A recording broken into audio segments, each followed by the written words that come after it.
my channel. Ang gagawin natin today ay mag-harvest tayo ng aming tinanim na talong.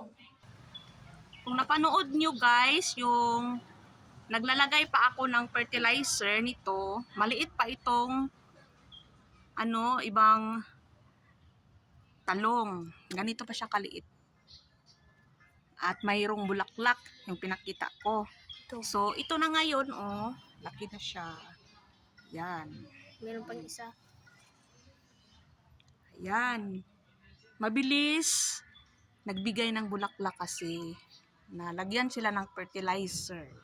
So, pakita ko muna yung isang puno. Ito yung isang puno na nakapat sa malaking pot. Ayan. Tingnan nyo guys, marami ng bunga guys. Ayan.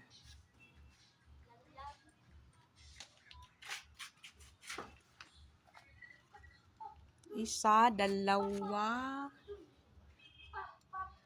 tatlo. Saka marami na rin silang bulaklak. Ayan. So, kung kayo, may garden, lagyan na ng fertilizer.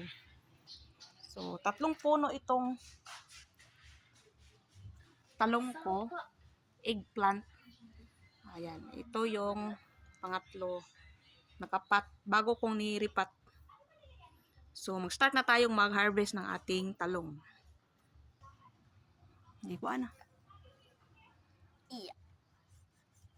Dadahan lang dong. Baka mamatay yung ating talong dong.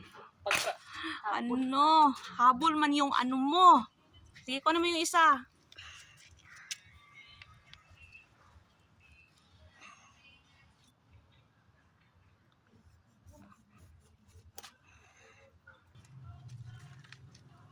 Tatlo muna yung makuha natin ngayon. Kasi hindi pa pwede yung iba. Maliit pa.